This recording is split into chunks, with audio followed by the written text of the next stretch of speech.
Dewa Perang Yesikai. Bab 1911. Baiklah, semuanya, berpencarlah dalam kelompok beranggotakan 5 orang dan cari dari berbagai arah. Jika ada sesuatu yang tidak biasa, segera evakuasi dan jangan berkelahi. Jika kalian menemukan pintu masuk terowongan, segera laporkan. Mihun memerintahkan, dan para penjaga rahasia segera bubar. Area bawah tanah ini begitu luas sehingga mereka harus bubar untuk menemukannya. Mimpi buruk, kau juga harus lebih memperhatikan keselamatanmu. Kita tidak punya banyak saudara lagi, dan aku tidak ingin ada lagi korban yang tidak perlu, Mihun mengingatkan. Jangan khawatir, aku tidak akan bertarung dengan mutan. Baiklah, kami pergi dulu. Nightmare, Demon Princess, dan Soul Destroyer juga terpisah. Area bawah tanah ini begitu luas sehingga ia khawatir melewatkan sesuatu.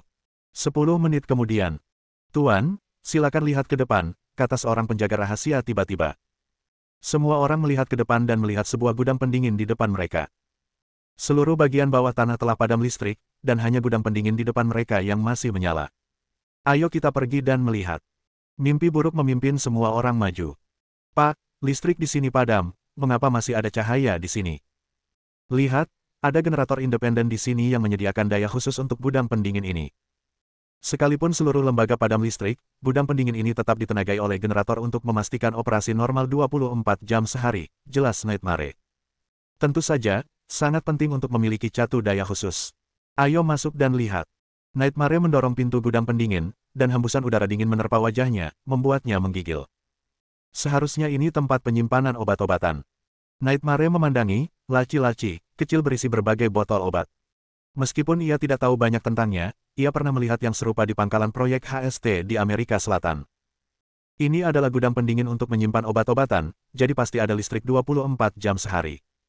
Namun, skala gudang pendingin ini jauh lebih besar daripada yang pernah dilihatnya sebelumnya. Lagi pula, ini adalah kantor pusat. Tuan, karena disinilah obat-obatan itu disimpan, mengapa kita tidak meledakkannya dan mengakhirinya? Jangan anggap remeh masalahnya. Ramuan-ramuan ini sudah jadi. Tentu saja, bisa juga setengah jadi. Tapi berapapun ramuan yang kita dapatkan, tetap saja tidak akan berguna. Kita harus menemukan sumbernya dan dalang di balik semua ini, kata Nightmare ringan, sambil mengambil sebuah botol di atas meja. Ia dengan saksama menemukan beberapa botol ramuan bekas di atas meja, yang berarti ada seseorang di sini barusan. Semua orang berhati-hati, mungkin ada. Mengaum. Sebelum Nightmare sempat menyelesaikan kata-katanya, jeritan tajam tiba-tiba terdengar dari jarak 5 meter, diikuti suara kaca pecah. Seorang mutan langsung menerobos kaca dan menyerbu ke arah semua orang. Hati-hati. Api. Dentuman, dentuman, dentuman. Para penjaga rahasia lainnya cerdas dan cekatan. Mereka mengeluarkan pistol dan mengarahkannya ke kepala mutan, menarik pelatuknya berulang kali. Peluru menembus kepala mutan, tetapi ia tidak berhenti.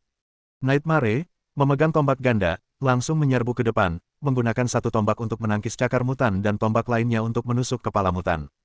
Sudah terpecahkan. Nightmare tersentak. Ia tak menyangka akan ada mutan di sini, dan tiba-tiba ia melompat keluar. Rasanya seperti plot dalam film horor. Untungnya, mereka bereaksi cepat, kalau tidak, mutan ini akan langsung menyerbu ke arah semua orang dalam sekejap pada jarak 5 meter. Hati-hati, jangan lengah, Nightmare mengingatkan. Ia khawatir masih ada mutan di sekitar. Kalau itu benar, mereka pasti sudah dikepung. Ya. Mutan-mutan ini sudah patuh, yang berarti mereka bisa menunggu di sini, tanpa bergerak. Mengaum, mengaum, mengaum. Oh tidak, masih ada mutan di sini. Nightmare menyadari ada yang tidak beres. Teriakan para mutan datang dari segala arah, yang berarti mungkin ada mutan di sekitar seluruh ruang penyimpanan dingin. Tuan, mereka sudah di depan pintu. Seorang penjaga rahasia berteriak keras, dan 3 Mothman tiba-tiba muncul di pintu ruang penyimpanan dingin. Tinggi mereka sekitar 2 atau 3 meter, dan mata mereka yang semerah darah tampak sangat menyeramkan. 3 Mothman menyerbu di bawah terjangan peluru. Peluru di tubuh mereka sangat tebal, dan peluru penembus lapis baja hampir tidak bisa menembusnya, tetapi hanya menembus daging di dalamnya. Cepat, mundur ke dalam, perintah Nightmare. Semua orang bertarung dan mundur bersamaan, sangat terorganisir. Ruang penyimpanan dingin ini cukup besar bagi mereka untuk bermanuver. Tidak ada gencatan senjata. Ya. Dentuman, dentuman, dentuman. Ayo, ikuti aku. Nightmare mengeluarkan granat kejut dari sakunya dan melemparkannya dengan keras ke arah Mothman. Xiao Kai, sepertinya kita sudah sampai di dalam. Pada saat yang sama, Yesikai dan Chen Yuxin juga memimpin tim masuk. Setelah menyelamatkan beberapa orang, mereka tidak punya waktu untuk bersukacita dan harus terus bergerak maju. Tak lama setelah mereka berjalan, mereka tiba di sebuah bengkel yang penuh dengan peralatan. Kami menyerang lembaga penelitian. Sebagian besar area di dalamnya telah kehilangan daya, tetapi area ini masih berfungsi, yang berarti ini seharusnya menjadi area inti. Ye menganalisis. Saat berjalan ke sebuah mesin, ia mendapati bahwa semua mesin di sana membentuk jalur perakitan. Apa ini? Tanya Ye. Ia sungguh tidak mengerti mesin-mesin presisi tinggi ini. Sebagai orang yang hanya lulusan SMA, ia tidak memiliki pengetahuan di bidang ini. Aku juga tidak mengerti, tapi seharusnya itu digunakan untuk membuat ramuan, kata Chen Yuxin ringan. Jatuhkan, jatuhkan, jatuhkan. Tiba-tiba semua lampu di atas padam, dan sedetik kemudian berubah menjadi lampu merah yang berkedip-kedip dan suara yang tajam, dan alarm terdengar dalam bahasa Inggris di radio. Alat penghancur diri pangkalan telah diaktifkan dan akan hancur sendiri dalam 30 menit. Sialan, gerutu Ye dalam hati. Lembaga penelitian sebesar itu ternyata punya alat penghancur diri. Ledakan dahsyat apa yang akan ditimbulkannya? Xiao Kai, kita harus segera mengungsi. Waktu kita hanya setengah jam. Akan sulit bagi kita untuk mengungsi dengan terburu-buru. Kita tidak bisa menunda lebih lama lagi, kata Chen Yuxin tegas, sambil memegang lengan Xiao Kai dengan kedua tangannya. Iya benar. Begitu banyak orang yang datang kali ini, dan mereka dibagi menjadi 3 kelompok untuk mencari. Akan butuh banyak waktu untuk berkumpul. Jika mereka sedikit terlambat, nyawa mereka akan terancam. Tapi bagaimana mungkin dia mau melakukan ini sekarang juga? Dia harus menangkap George atau membunuhnya. Xiao Kai, jangan ragu lagi, kita harus segera pergi. Hitung mundur, 29 menit. Xiao Xin, kau atur orang-orang dan evakuasi mereka dulu, aku akan menyusul. Ye memutuskan untuk terus mengejar. Sekalipun George lari, ia tak akan bisa pergi jauh. Ia cepat dan pasti bisa mengejar. Dengan begitu, ia akan punya rencana sendiri untuk melarikan diri. Tidak, saya sama sekali tidak setuju. Bab 1912. Xiao Xin, aku janji, aku akan keluar dalam setengah jam, percayalah, kata Ye tegas. Ia belum pernah setegas ini. Ia tidak boleh membiarkan George lolos kali ini, kalau tidak akan ada masalah yang tak berkesudahan. Lagi pula, Ye bukanlah orang yang irasional. Jika ia sendirian, hanya butuh 5 menit untuk mengevakuasi pangkalan. Jika semuanya berjalan lancar, ia mungkin bisa menangkap atau membunuh George secara langsung dan melarikan diri dengan selamat. Tidak, aku sama sekali tidak setuju. Chen Yuxin menarik lengannya dan menolak melepaskannya. Kita telah kehilangan terlalu banyak orang. Kali ini aku harus menangkap dalang di balik semua ini, kata Ye tiba-tiba. Tangan Chen Yuxin perlahan mengendur, tatapannya sedikit kosong. Ia tahu mustahil meyakinkan Ye kali ini. Xiao Xin, aku tahu perasaanmu padaku. Jangan khawatir, aku pasti akan keluar dari situasi ini dengan selamat. Xiao Kai, apakah kamu benar-benar memutuskan untuk pergi? Tanya Chen Yuxin akhirnya. Ya, kita harus pergi, dan kita harus menghadapinya. Ye mengangguk sebagai jawaban. Karena kau harus pergi, aku akan menemanimu. Keputusan Chen Yuxin juga tegas. Mereka berdua keras kepala. Mereka tidak bisa saling meyakinkan dalam hal ini. Chen Yuxin hanya bisa dengan tegas menemani Ye seperti yang ia lakukan di awal. Kami semua adalah pejuang setia keluarga. Karena kepala keluarga ingin pergi, kami bersedia melewati api dan air. Para penjaga keluarga Chen di belakang semuanya adalah pejuang setia kepercayaan keluarga Chen. Mereka tidak takut mati dan tidak akan pernah menolak perintah Chen Yuxin. Hal yang sama berlaku untuk para penjaga rahasia. Mereka benar-benar setia kepada Ye dan bersumpah untuk melayaninya sampai mati. Baiklah, jangan buang-buang waktu dan mari kita berangkat. Bagus. Semua orang bergegas masuk. Alat penghancur diri di seluruh pangkalan telah diaktifkan dan masih menghitung mundur. Lembaga penelitian ini begitu besar, berapa banyak bahan peledak yang dibutuhkan untuk meledakkan seluruh lembaga. Kecuali ada rumah aman khusus, bahkan seorang praktisi yang kuat pun pasti akan mati dalam jumlah bahan peledak yang begitu besar. Tekanan ledakan bom tidak dapat ditahan hanya dengan kekuatan internal. Ye berlari sepanjang jalan, tetapi tidak ada seorang pun di dalam. Mereka mungkin telah melarikan diri setelah mendengar berita itu. Tentu saja, ia juga memikirkan kemungkinan George menggunakan terowongan itu untuk melarikan diri, tetapi Nightmare telah membawa orang-orang ke bagian bawah tanah, berharap mereka akan mendapatkan sesuatu. Ledakan. Tiba-tiba, Ye mendengar suara langkah kaki dari dalam. Ia bergegas maju dan menabrak sekelompok orang. Jangan bunuh kami. Orang-orang yang menabrak kami bukanlah penjaga, melainkan beberapa peneliti dan beberapa orang yang seharusnya bertanggung jawab atas tempat itu, dilihat dari pakaian mereka. Mereka mengenakan setelan jas dan tampak sangat rapi, tetapi kepanikan terpancar di wajah mereka. Lagi pula, siapapun mereka, jika mereka tidak meninggalkan institut dalam waktu setengah jam, nasib mereka akan sama saja. "Siapa kamu?" tanya Yesikai. Kami adalah administrator berbagai departemen di sini, dan lembaga ini akan meledak." "Jangan panik, aku tidak akan mempersulitmu," teriak Yesikai keras, menenangkan kerumunan yang panik. "Aku bertanya padamu, di mana George? Bosmu, di mana dia?" tanya Yesikai. Dia ada di dalam." Pria itu menunjuk ke dalam. "Apakah itu area kantor di dalam?" tanya Yesikai. "Ya, disitulah kantornya." "Ayo cepat pergi." Yesikai mengangguk. Sekarang ia punya ide yang jelas di benaknya. Ia membiarkan semua orang pergi. Karena ini area perkantoran, George seharusnya masih ada di dalam. Ada penyusup, tembak, minggir. Yesikai bersembunyi di balik meja baja, di mana puluhan penjaga bersenjata lengkap menghalangi mereka untuk sementara waktu. Melawan. Dentuman, dentuman, dentuman. Yesikai melirik sekilas dan melihat sosok George melintas di belakangnya. Meskipun bukan orang Tionghoa, penampilannya seperti orang Tionghoa, jadi mudah untuk membedakannya. "George ada di belakang kita, jangan biarkan dia kabur," teriak Yesikai keras, tetapi ada begitu banyak penjaga di sana yang membawa senjata dan menembaki orang, bahkan seorang kultivator pun tidak bisa menerobos. "Aku benar-benar tidak bisa membiarkanmu lolos." Yesikai memusatkan seluruh energi internalnya pada pedang hitam, tiba-tiba melompat keluar, dan mengayunkan pedangnya ke depan. Ledakan. Energi pedang yang dahsyat menyapu bersih semua rintangan di depan, dan semua orang serta benda terlempar. Organ dalam para penjaga juga hancur berkeping-keping oleh energi pedang, dan beberapa terbentur keras ke dinding hingga pingsan. "Kejar dia, jangan biarkan dia lari," teriak Yesikai keras, dan semua orang segera bergegas keluar. Masih ingin lari. Yesikai bergegas masuk lebih dulu, meninggalkan orang-orang di belakangnya. Tiba-tiba, terdengar suara dari belakang.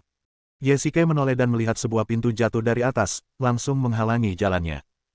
Yang terpenting, pintu itu juga menghalangi Chen Yuxin dan kelompoknya di luar. Sialan.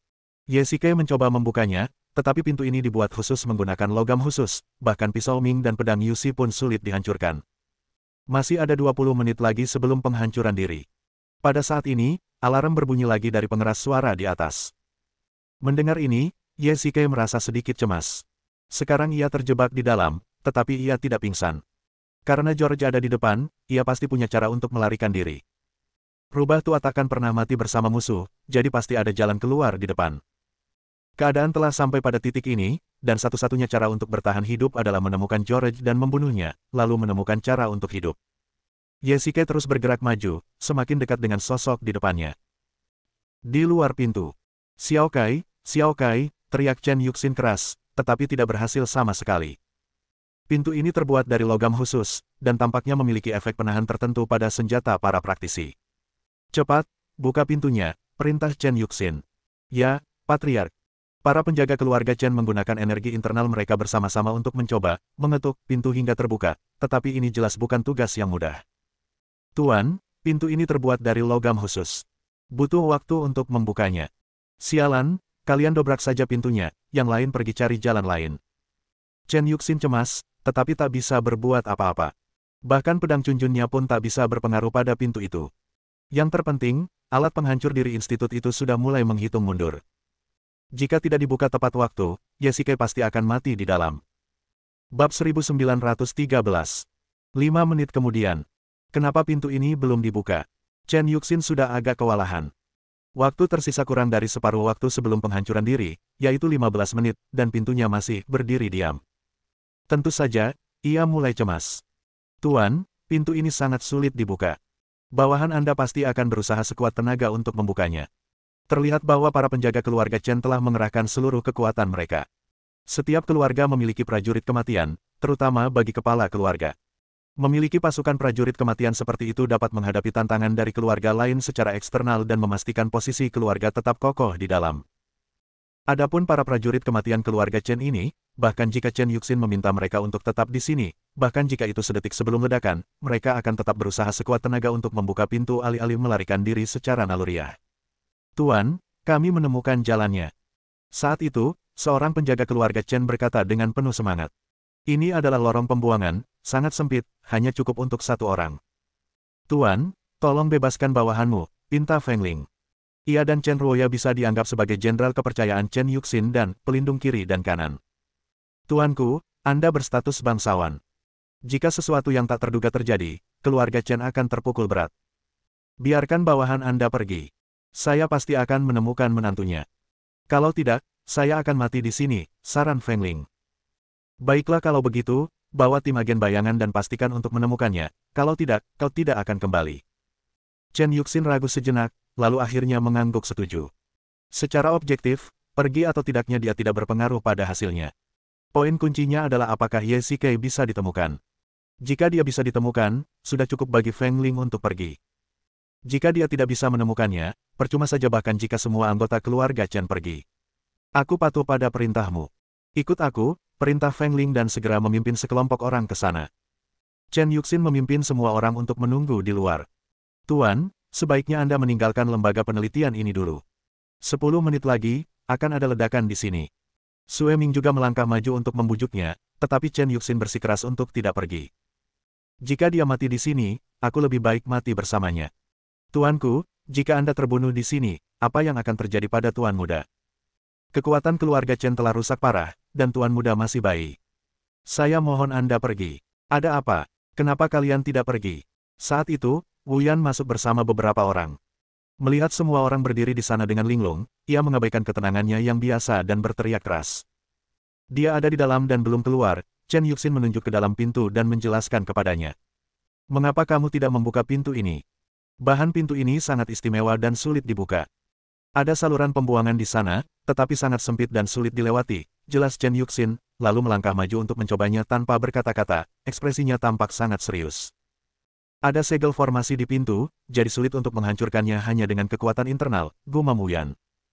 Ia tidak menyangka akan melihat formasi segel seperti ini di Amerika Utara.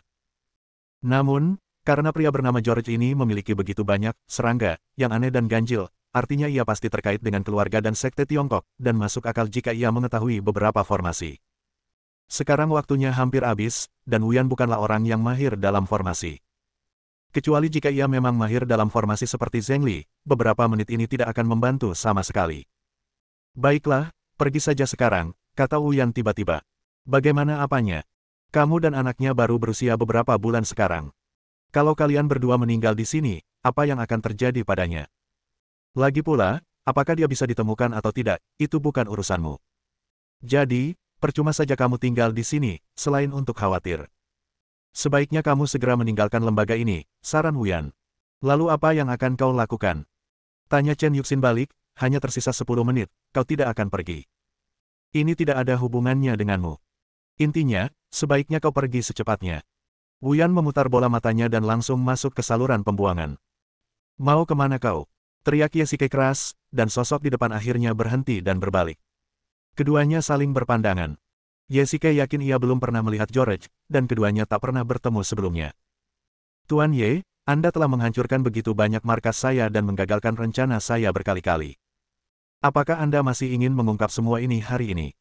Pria itu berbicara, bukan dalam bahasa Inggris, melainkan dalam bahasa Mandarin yang fasih. Ye Shikai merasa ia tidak bisa berbicara dalam bahasa Mandarin. Suaranya memang sangat menarik, tetapi Ye Shikai sama sekali tidak peduli dengan isi percakapan mereka. Tujuannya adalah membunuh binatang buas berpakaian manusia di hadapannya ini. Kau juga tidak sederhana. Kau menciptakan monster yang mengerikan. Jika aku menahanmu, kau akan berada dalam masalah besar, kata Ye Shikai sinis. Tuan Ye, jika Anda mengizinkan saya pergi hari ini, saya akan menghadiahi Anda dengan sangat baik di masa depan. Kita bahkan bisa berbagi rencana ini. Anda juga orang penting dan terkenal di luar negeri. Jika kita bergabung, tak akan ada seorang pun di dunia ini yang bisa menandingi kita. George mencoba membujuk Ye Shikai. 9 menit tersisa sampai penghancuran diri. Pada saat ini, siaran di atas berbunyi lagi.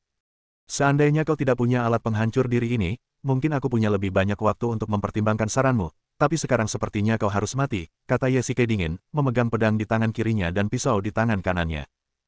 Kekuatan penuh, ia langsung melancarkan jurus pamungkasnya, karena waktu yang tersisa sudah sangat terbatas. Ia harus membunuh George dulu, baru kemudian pergi dengan cepat. Ledakan. George juga mengeluarkan belati dan bergegas menuju Ye Shikai. Konfrontasi pertama antara keduanya berlangsung seimbang.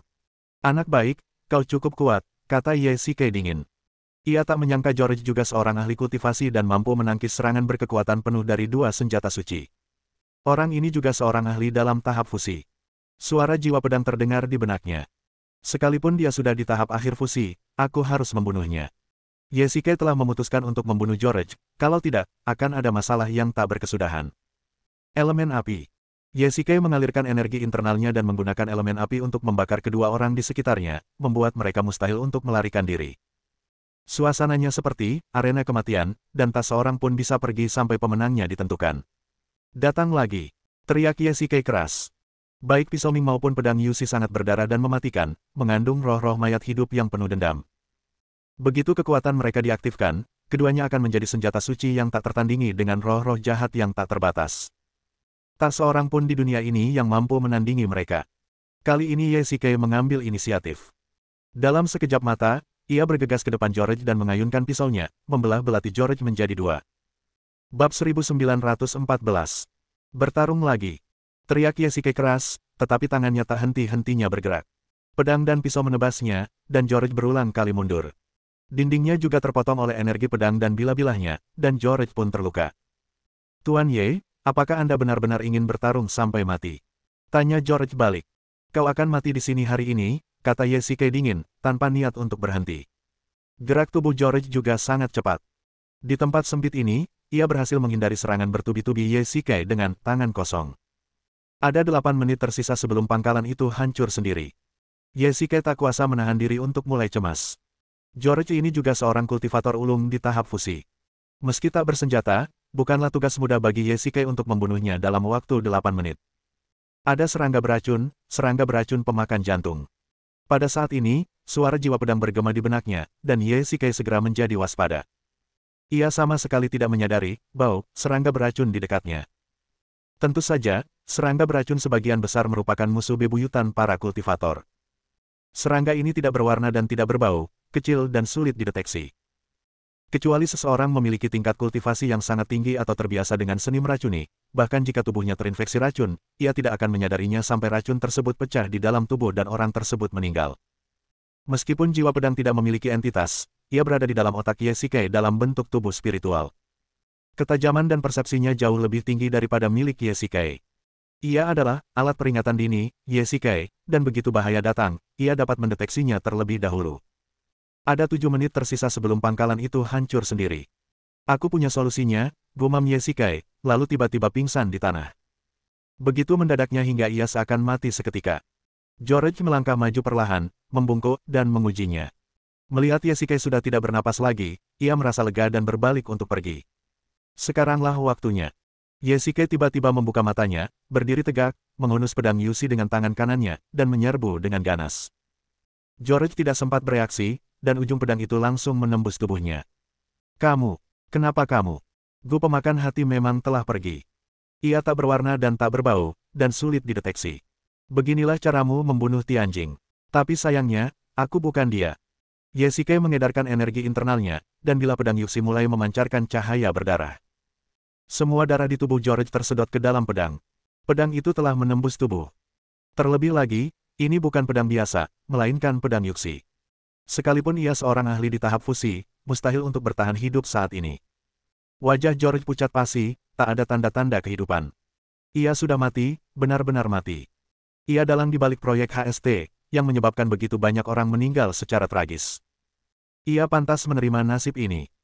George mengira Ye Shike telah mati karena racun pemakan jantung, tetapi ia tidak pernah menyangka bahwa racun pemakan jantung itu memang telah masuk ke dalam tubuhnya, tetapi malah terbunuh oleh racun kelahiran. Ye Shike baru saja berpura-pura mati untuk menipunya. Benar saja, George jatuh ke dalam perangkap dan dibunuh oleh Ye Shike dalam satu gerakan. Pangkalan ini akan hancur sendiri dalam 5 menit. Pada saat ini, siaran penghancuran diri pangkalan itu kembali terdengar. Ye Shike segera berbalik dan pergi. Ini bukan lelucon. Jika lembaga penelitian ini meledak, dia pasti sudah mati. Ye Shike berlari keluar dengan tergesa-gesa. Ia harus pergi dari sana dalam waktu 5 menit. Tiba-tiba, ia melihat sekelompok orang berlari ke arahnya dari kejauhan. Ia sama sekali tidak takut. Seperti dugaannya, itu pasti Chen Yuxin dan kelompoknya. Lonceng angin. Ye Shike mengenali orang yang datang. Paman, apakah Anda baik-baik saja? Feng Ling bertanya dengan cemas. Bagus sekali. Silakan ikut kami dan segera pergi, saran Feng Ling. Oke, ayo cepat pergi. Ye Shikai mengangguk. Tepat ketika semua orang hendak mengungsi, Wu Yan membawa lebih banyak orang. Wu Yan, kenapa kamu juga di sini? Ye Shikai bertanya balik, bukankah seharusnya kamu pergi? Bagaimana aku bisa pergi kalau kamu belum keluar? Bagaimana, sudah selesai? Tanya Wu Yan. Berkat Gu kelahiranmu, George telah kubunuh. Ayo cepat pergi. Pergi sekarang. Cepat. Ye Shikai dan kelompoknya terus berlari, dan banyak orang juga berlarian di luar. Waktu hampir habis, kurang dari 5 menit tersisa. Ada 3 menit tersisa sebelum pangkalan itu hancur sendiri. Ada 2 menit tersisa sebelum pangkalan itu hancur sendiri. Ada 1 menit tersisa sebelum pangkalan itu hancur sendiri. Siaran di atas terus menghitung mundur, dan pada menit terakhir, Ye Shikai dan kelompoknya akhirnya keluar dari lembaga penelitian. Cepat, ada truk di sana, masuk. Teriak Ye Shikai keras dan langsung menuju kursi pengemudi. Mereka pun bergegas naik ke truk. Berjalan. Ye Shikai menginjak pedal gas dan truk segera melaju, tetapi saat ini, ia ingin truknya terbang. Cepat. Truk itu sudah melaju kencang, tetapi waktu tersisa kurang dari 30 detik, jadi mereka harus segera berangkat. Hitung mundur menuju penghancuran diri, 5, 4, 3, 2, 1. Gemuruh. Dalam sekejap, seluruh lembaga penelitian terkoyak oleh bahan peledak yang ditempatkan di dalamnya, dan pecahan-pecahannya berterbangan keluar, seperti letusan gunung berapi. Suara keras itu membuat telinga Ye Shikai sedikit tidak nyaman, dan gelombang ledakan menyebar ke segala arah. Semuanya berpegangan erat. Teriak Ye Shikai keras. Truk-truk itu tak sempat mengevakuasi diri dan langsung terguling oleh ledakan. Bahkan truk besar pun seperti perahu kecil di laut dalam ledakan sebesar ini. Dentuman, dentuman, dentuman. Truk itu kehilangan keseimbangan dan berguling langsung di tanah seperti roller. Ye Shikai memegang kepalanya dengan kedua tangan dan mengeluarkan beberapa kapas dan benda-benda lain dari ring penyimpanan. Lagi pula, tidak ada kantong udara di dalamnya. Ketika Ye Shikai membuka matanya lagi, ia mendapati dirinya terbalik, truknya terbalik, dan ia pun terbalik. Ia membuka sabuk pengamannya, menendang pintu hingga terbuka, dan perlahan keluar. Ya ampun, pinggangku hampir patah. Ye Shikai meregangkan tubuhnya. Ada beberapa bekas luka di wajah dan tubuhnya, tetapi sudah terlambat baginya untuk mendapatkan perawatan karena ada orang di belakangnya. Apa kabar? Apa kau baik-baik saja? Ye Shikai bergegas ke belakang. Orang-orang di belakang mungkin juga dalam bahaya. Ye Shikai memegang tangan mereka dan menarik mereka semua keluar. Lagi pula, mereka adalah kultivator dengan kebugaran fisik yang jauh melebihi orang biasa. Bahkan dengan benturan sebesar itu, mereka tidak pingsan. Wu Yan, kamu baik-baik saja? Ye Shikai bertanya cepat. Jangan khawatir, tidak apa-apa. Wu Yan melambaikan tangannya. Ini bukan tempat untuk tinggal lama-lama, ayo cepat, kata Ye Shikai, memimpin semua orang menuju perkemahan pasukan besar. Bab 1915. Meskipun semua orang dalam kelompok itu adalah praktisi, mereka semua terluka cukup parah setelah truk terguling di tanah lebih dari 10 kali, dan beberapa dari mereka mengalami patah tulang. Ye Shikai memimpin mereka menuju kamp. Meskipun ia tidak memerintahkan semua orang untuk mengungsi ketika alat penghancur otomatis diaktifkan, alat penghancur otomatis itu sendiri merupakan alarm, dan mereka seharusnya sudah mengungsi. Ye Shikai mengeluarkan pistol sinyal dan menembakkannya ke udara. Sebuah bola api melesat di langit. Sangat jelas bahwa mereka membutuhkan perawatan sekarang. Jika pasukan besar datang, mereka akan segera mengirimkan bantuan. Wu Yan mengeluarkan sedikit obat emas dan menaburkannya pada luka-lukanya. Tak lama kemudian, bekas luka kecil itu menghilang sepenuhnya. Bagaimana situasinya? Apakah kau sudah membunuh dalang di balik semua ini? Tanya Wu Yan. Yah, dia mati di tangan pedang Yusi. Aku membunuhnya. Ye Shikai mengangguk, akhirnya merasa tenang. Kalau dipikir-pikir, kali ini semua berkat Gu kelahiranmu. Ye Shikai berterima kasih padanya. Jika dia tidak curang dan berpura-pura mati untuk melancarkan serangan diam-diam saat duel dengan George tadi, dia mungkin tidak akan bisa membunuhnya dalam beberapa menit. Meskipun agak tidak terhormat, itu tidak ada artinya saat ini.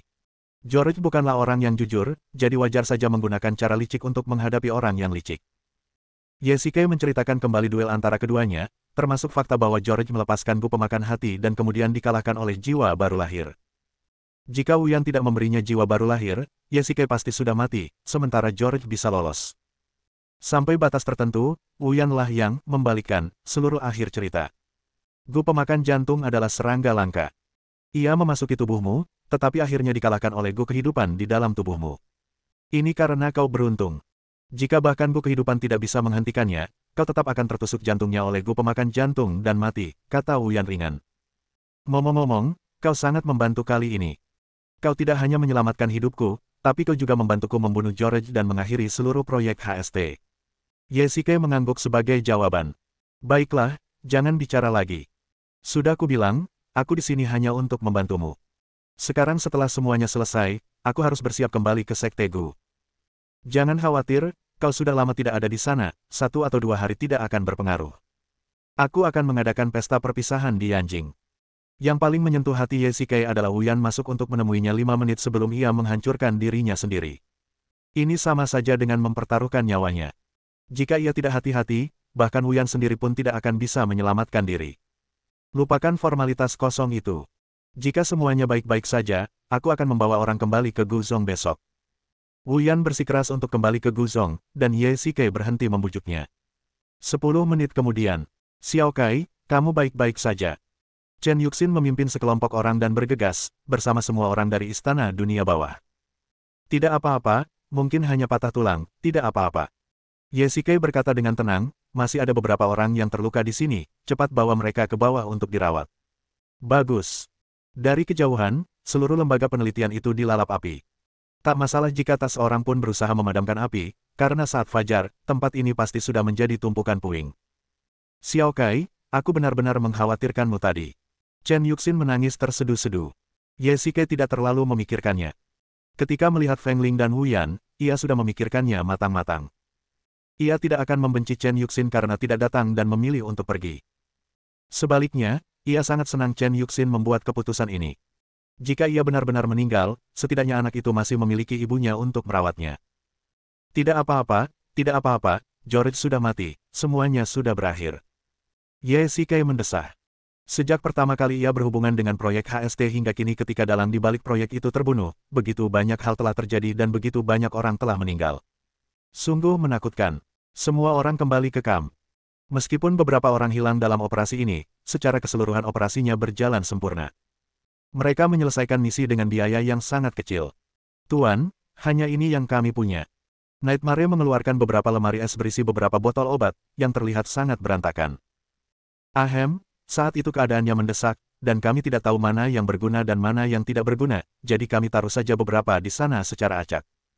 Kalau alat penghancur otomatisnya tidak diaktifkan, semua obat di ruang pendingin pasti sudah awet, jelas Nightmare. Kalian sudah berusaha sebaik mungkin. Sejujurnya, saya juga bertanggung jawab. Lembaga ini memasang alat penghancur diri, tapi saya tidak menyadarinya, dan hampir semua orang tewas di dalamnya. Apa yang harus kita lakukan dengan orang-orang itu? Jin Li melangkah maju, menunjuk orang-orang di lembaga penelitian dan bertanya. Mereka yang ditangkap untuk eksperimen harus dikirim ke rumah sakit. Sedangkan para peneliti, biarkan Nightmare yang mengurus mereka, kata Ye Shike dengan tenang. Aku mengerti. Karena George sudah meninggal, misi kita berakhir. Ini bukan Tiongkok. Aku ingin membawa orang-orangku kembali secepat mungkin, jelas Jin Li. Baiklah, aku akan segera meminta Nightmare untuk menyiapkan pesawat khusus, dan kau akan kembali malam ini. Mengenai beberapa detail, aku akan menjelaskannya kepadamu setelah aku kembali ke Yanjing, kata Ye Shike. Baiklah, aku akan menunggumu di Yanjing. Setelah semua orang selesai mengurus masalah tersebut, mereka bubar. Nightmare tentu saja membawa orang-orangnya kembali ke markas Istana Dunia Bawah, dan yang lainnya kembali ke Yanjing satu demi satu. Hari yang sangat santai. Ye Shike beristirahat selama beberapa hari berturut-turut. Perasaan ini seperti orang yang tiba-tiba pensiun, atau seorang atlet yang berlatih setiap hari pensiun dan tiba-tiba menganggur di rumah tanpa melakukan apapun. Lagi pula, dari sudut pandang tertentu, Ye Shike adalah seorang penghasut perang, dan ketika ia tiba-tiba menjadi pendiam, ia tidak dapat menemukan apapun untuk dilakukan. Xiao Kai, kamu bisa tinggal di rumah sekarang dan berhenti berkeliaran. Chen Yuxin hidup dengan sangat nyaman akhir-akhir ini. Sungguh menyenangkan bagi keluarga bertiga ini untuk hidup bersama tanpa gangguan dari dunia luar. Tentu saja, tapi aku berjanji pada Jin Li bahwa aku akan menemuinya hari ini untuk menjelaskan situasinya, kata Ye Shike ringan.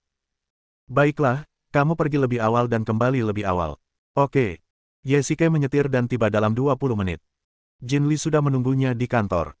Sekarang George sudah meninggal, begitu dalang di balik proyek HST meninggal, proyek ini akan lenyap begitu saja, kata Ye Shike ringan. Memang, tapi proyek HST tidak hanya punya kantor pusat, tapi mungkin juga punya cabang di seluruh dunia. Bagaimana kita harus menangani ini? Tanya Jin Li balik. Untungnya, bawahan saya menemukan sebuah dokumen setengah jam sebelum penghancuran diri. Dokumen itu merinci situasi setiap sub pangkalan.